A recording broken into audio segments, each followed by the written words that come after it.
আজকে আমরা আলোচনা করব হচ্ছে কোয়ান্টাম সংখ্যা নিয়ে। তো আমি এটাকে 4টা ধাপে আলোচনা করব। আজকে হচ্ছে আমি পার্ট 1 আলোচনা করব। তো প্রথমে আসি হচ্ছে আমরা কোয়ান্টাম সংখ্যার সংজ্ঞাটা কি। পরমাণুর মধ্যে যে ইলেকট্রনগুলো থাকে এগুলা কোন শক্তি স্তরে অবস্থান করে, সেই শক্তি স্তরের আকার কেমন বা আকৃতি কেমন হবে, সেগুলা কি বৃত্তাকার হবে, বৃত্তাকার নাকি উপবৃত্তাকার হবে,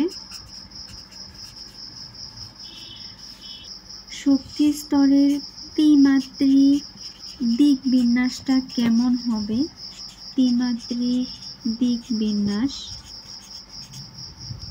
ইলেকট্রন নিজ অক্ষের চতুর্দিকে কিভাবে ঘুরবে, সেটা কি ঘড়ির কাঁটার দিকে নাকি বিপরীত দিকে ঘুরবে, এই জিনিসগুলা যে সংখ্যা দ্বারা প্রকাশ করা হয় সেটাকে মূলত কোয়ান্টাম সংখ্যা বলে। একটা ইলেকট্রনের অবস্থান সম্পূর্ণরূপে প্রকাশ করার জন্য 4টা কোয়ান্টাম সংখ্যা প্রয়োজন। সেগুলো হচ্ছে প্রথমত প্রধান কোয়ান্টাম সংখ্যা,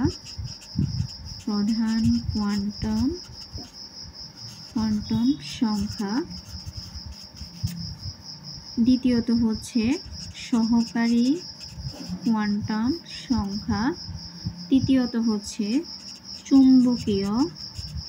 চুম্বকীয় কোয়ান্টাম সংখ্যা, চতুর্থ হচ্ছে স্পিন কোয়ান্টাম সংখ্যা।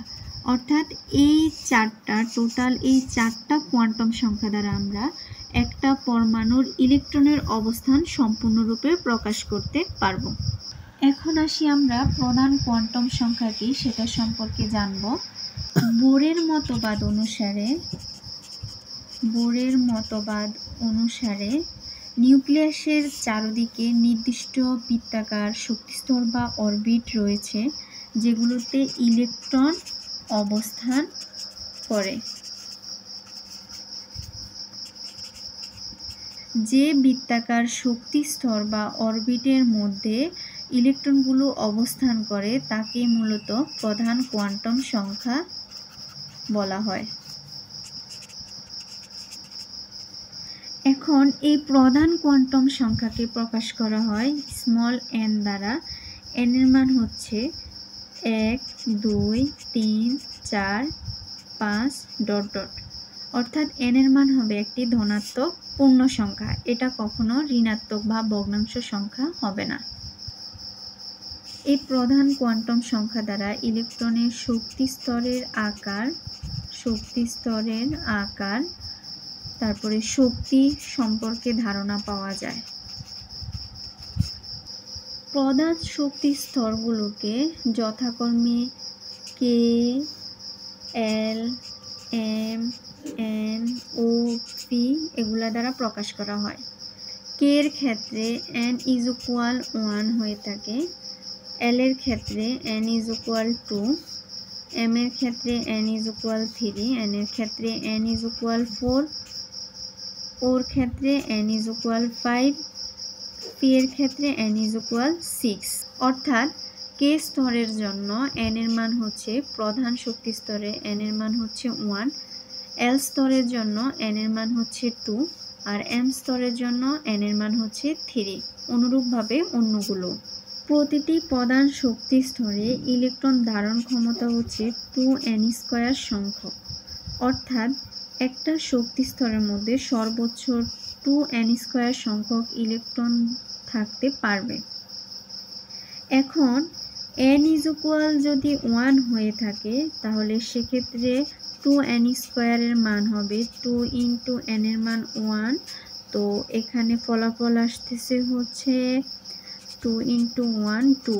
অর্থাৎ প্রথম শক্তি স্তরে n = 1, দ্যাট মিনস হচ্ছে শক্তি স্তর নাম্বার হচ্ছে 1, মানে প্রথম শক্তি স্তরে সর্বোচ্চ ইলেকট্রন থাকতে পারবে হচ্ছে 2টি। সর্বোচ্চ ইলেকট্রন সংখ্যা হচ্ছে 2টি। একইভাবে যদি আমি দেখি n এর মান যদি 2 হয়, অর্থাৎ শক্তি স্তর নাম্বার যদি 2 হয়, সেক্ষেত্রে সেখানে সর্বোচ্চ কতটি ইলেকট্রন ধারণ করতে পারবে? 2 ইন্টু n এর মান হচ্ছে 2, সেক্ষেত্রে 2 ইন্টু 4 8, অর্থাৎ দ্বিতীয় নাম্বার শক্তি স্তরের মধ্যে সর্বোচ্চ ইলেকট্রন ধারণ করতে পারবে হচ্ছে 8টি। একইভাবে যদি আমি n = 3 দেখি, 2n² = 2 into 3 whole square 2 into 9 18টি, অর্থাৎ n এর মান যদি 3 হয়, অর্থাৎ তৃতীয় নাম্বার শক্তি স্তরে আমার সর্বোচ্চ ধারণকৃত ইলেকট্রন সংখ্যা হচ্ছে 18টি।